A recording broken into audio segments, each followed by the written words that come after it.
बोलिए श्री सतगुरुदेव भगवान की जय। गुरुदेव भगवान संसार से वैराग्य क्यों नहीं होता?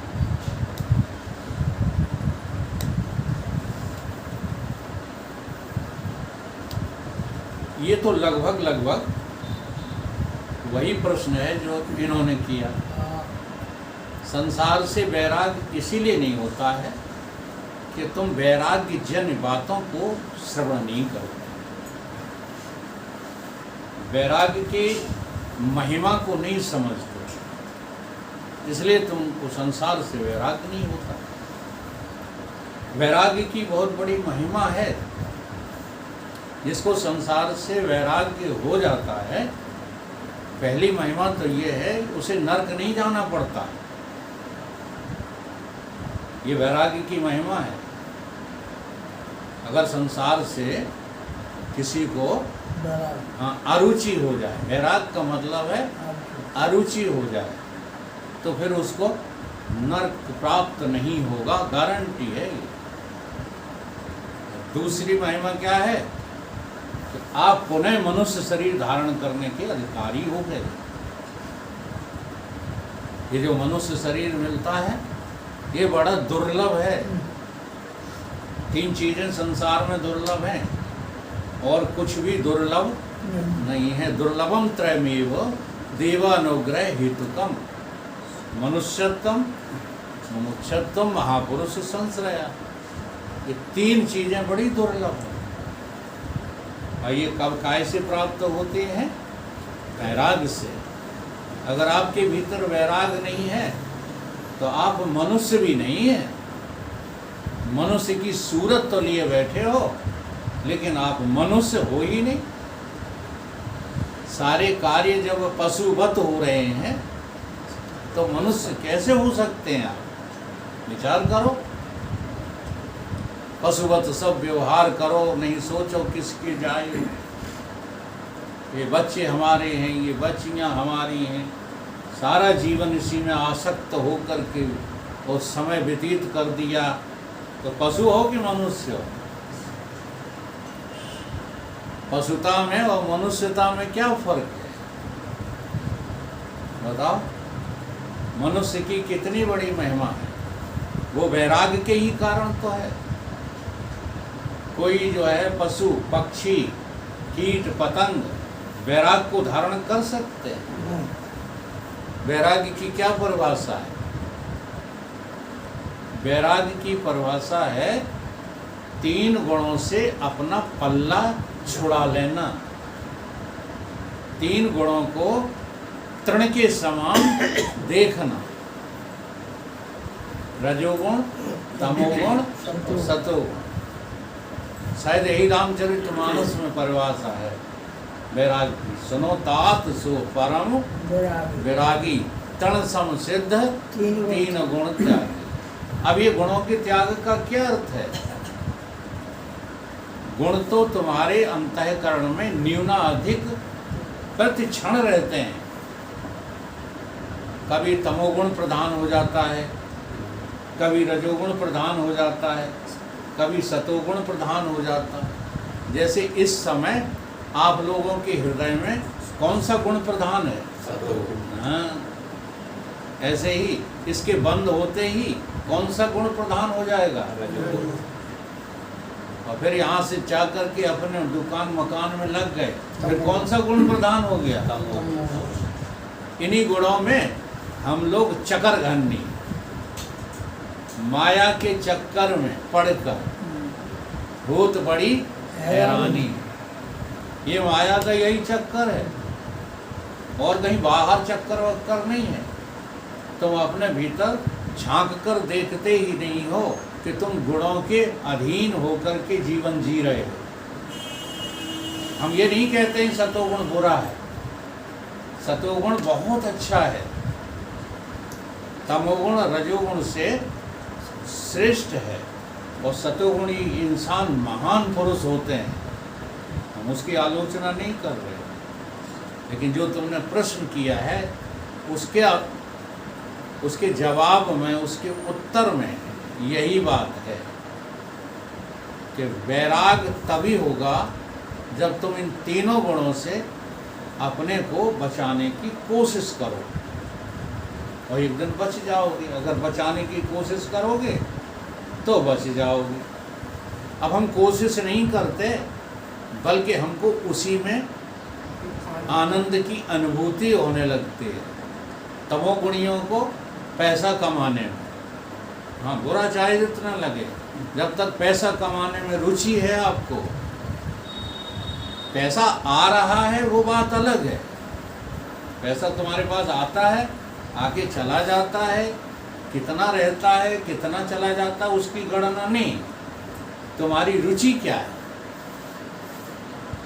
अगर तुम्हारी रुचि पैसा कमाने की है तो आप तमोगुणी हैं, ठीक है। अब उसी पैसे को देखो, आ गया और एकदम रुचि बदल गई कि जो मेरे पास है वो सब भगवान का दिया हुआ है। भले ही गलती से हमने गलत काम किए होंगे, ये बहुत बड़ी सहूलियत है, वो केवल हमारे धर्म ग्रंथों में समझाई गई है।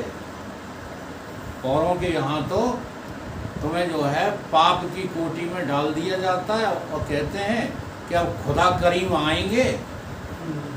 कब आएंगे? कब आएंगे? कयामत के दिन आएंगे। तब वो आकर के तुमको जगाएंगे और फिर सजा देंगे पापों की, और पुण्य वालों को जन्नत देंगे। तब इसका हिसाब किताब होगा।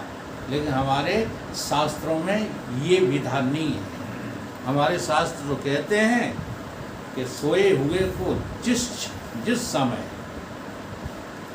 यदा यदा जीवो प्रबोधते, ये जीव जब भी जाग जाए समझ लो उसी समय इसके पुण्य पापों से छुट्टी, जब जाग जाए। गोस्वामी जी ने भी इसी को लिखा, जानिए तबहीं जीव जग जागा। हाँ, इसका अर्थ तुम गलत लगा लेते हो, और गलत लगाने के कारण पराधीन हो जाते हो कि ये तो कह रहे हैं जब जगेगा तब। ऐसा नहीं है। इसका अर्थ ये है कि अभी जाग जाओ तो अभी तुम्हारा कल्याण हो जाए। पापियों से भी पापी भगवान कृष्ण की बात सुना देते हैं।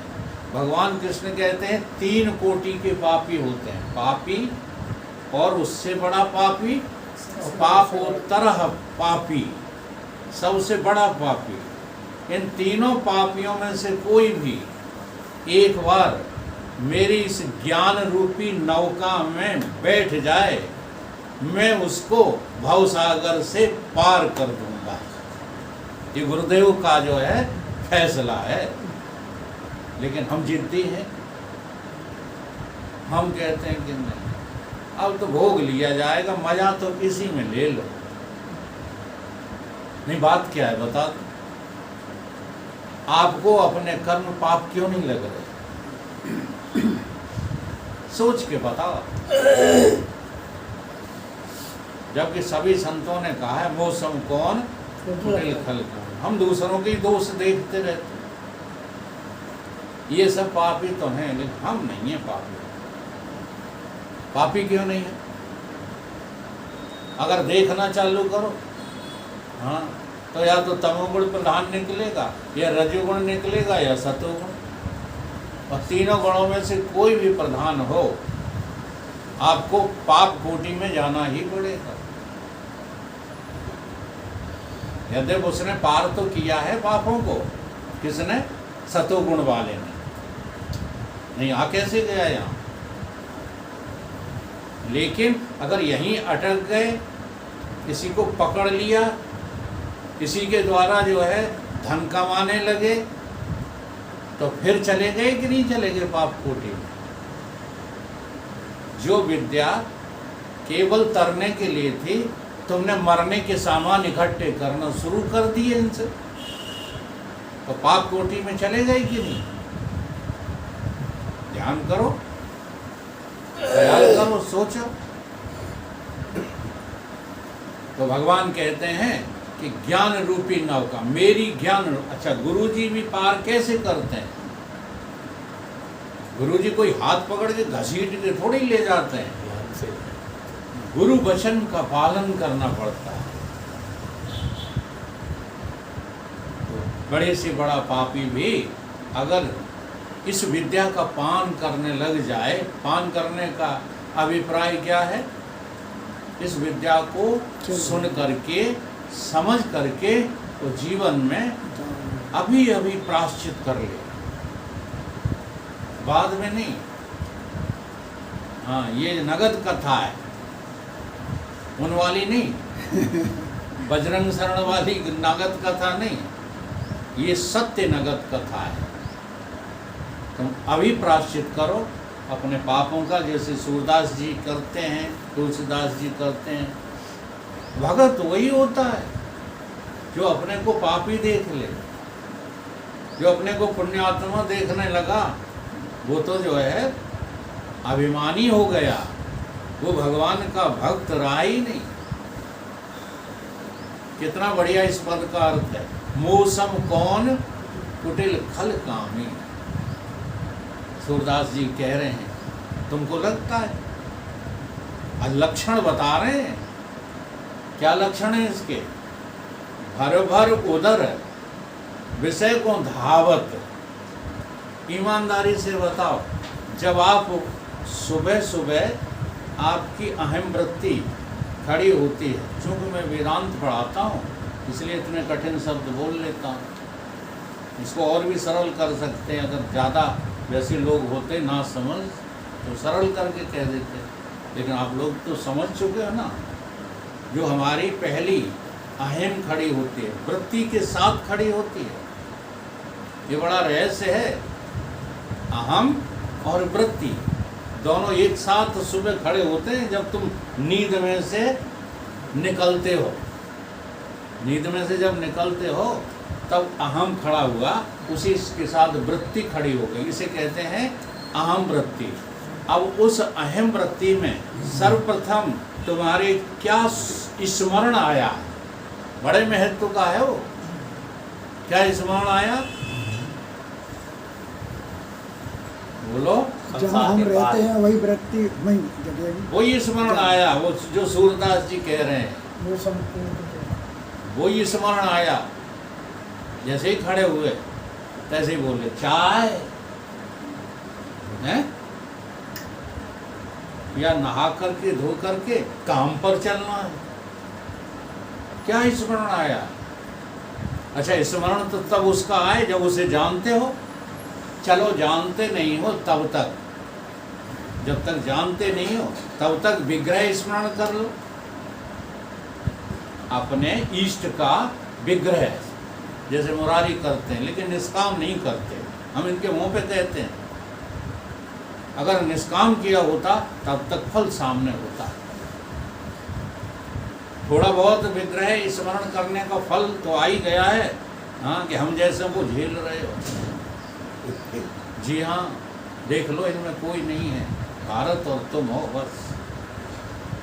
हमारा थोड़ा इशारा जाति की तरफ है। क्यों नहीं? उसमें कारण है और कोई बात थोड़ी है। जाति का अहंकार हमको सच्ची बात सुनने नहीं देता। सच्ची बात से हमें अरुचि रहती है। हाँ, तीसरी माता जी भी तो बैठी हैं। तो हम जाति को लेकर बात नहीं कर रहे, इसलिए गिनती नहीं कर पा रहे। बात यही है, सुबह सुबह तुमको क्या स्मरण आता है? पहली वृत्ति में इसी का नाम भजन है। तो चाहे साकार को करो, चाहे निराकार को करो, और चाहे अपने सत्य स्वरूप को करो। अब करोगे तभी, जिसको जानते हो उसी का तो स्मरण करोगे। अब इनको किसी को तुमने जो है रुचि नहीं ली, तुमने रुचि ली आहार, निद्रा, भय, मैथुन में रुचि ली, तो स्मरण क्या आएगा? यही आएगा। भर भर उदर, जो कितना बढ़िया उदाहरण दिया। सवेरे ही सवेरे चाय, आज खाने को क्या मिलेगा? भर भर उदर। अब को हो, आप कौन हो? सूरदास के पद से अनुमान लगा लेना। भर भर उदर विषयन को धावत, जैसे सूकर ग्रामी। गाँव का लगाए था सिंगर होना है। देख लो, अपने को बता रहे हैं वो किसी और को नहीं कह रहे। इसलिए हम अपने अपने को देखें कि सुबह जागते ही तुम्हें सुमरण काय का आता है। अगर खाने पीने का आता है ना, काम करने का आता है, तो आप किसी पशु से कम हो क्या? प्रथम भाग लक्ष्य नहीं, वो सुमरण नहीं है। आप अभी हमारी गहराई समझ नहीं पा रहे। ये तो बहुत बाद की बात है, ये तो बनावटी खेल है। पहली वृत्ति जब खड़ी होती है, देखो उसका अनुभव बता दें आम आदमी को कैसे अनुभव करना चाहिए। जब आप किसी नए जगह पे जाते हैं और वहाँ रात को आपने विश्राम किया, ठीक है, फिर जब सुबह आप जगते हैं तो आपको क्या लगता है? आपको लगता है कि हम अपने घर में ही जागे हैं, ऐसा ही तो लगता है। जबकि वो स्थान कुछ अलग है और है, वहाँ की जो है देश अलग है, वहाँ की वस्तुएं अलग हैं, वहाँ की परिस्थिति अलग हैं, लेकिन तुम्हें अपना ही वो लगता है। इसको कहते हैं प्रथम सुमिरण। आई कुछ बात समझ में?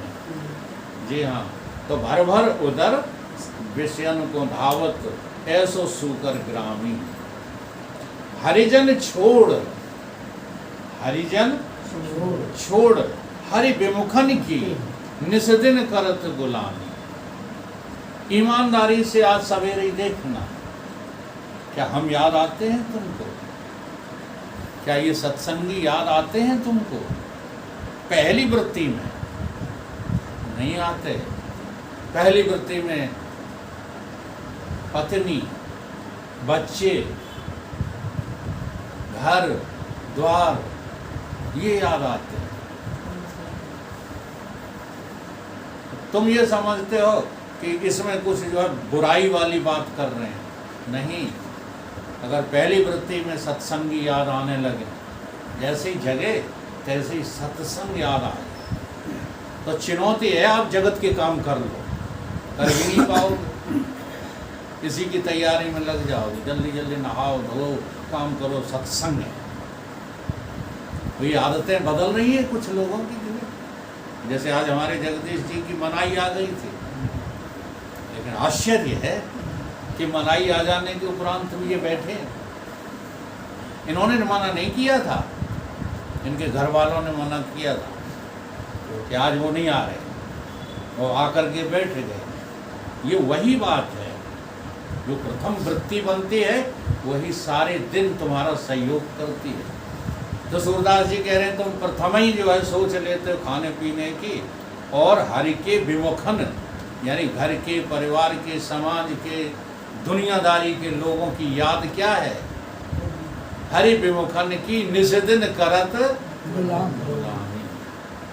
मौसम कौन कुटिल खल, जिन सुंदर तन दियो ताहि बिसरायो, ऐसो नमक हरामी। मौसम कौन कुटिल खल, तो हम कौन हैं? कुटिल हैं, खल हैं, कामी हैं। जब ऐसा स्वीकार करोगे तब गुरुदेव भगवान के द्वारा तुम्हारी रक्षा होगी। तुम पहले से ही अहंकार लिए घूमते हो, हम तो बड़ा शुद्ध हैं, बाकी दुनिया बेकार है। ठीक है, इस वृत्ति से ही वैराग वृत्ति बनेगी। धीरे धीरे अगर ये वृत्ति तुम्हारी संभल गई, प्रथम वृत्ति, तो इस संसार से आपको अरुचि होने लगेगी। उस संसार से पूर्ण अरुचि का नाम ही क्या है?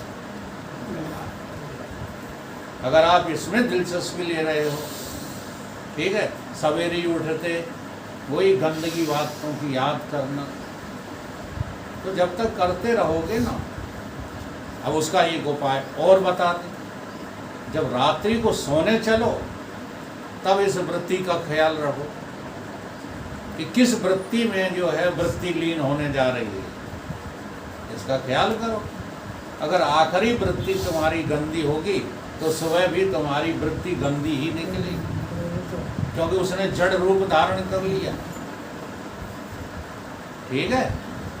इसलिए सोने से पहले भी हमको क्या विचार करके सोना चाहिए?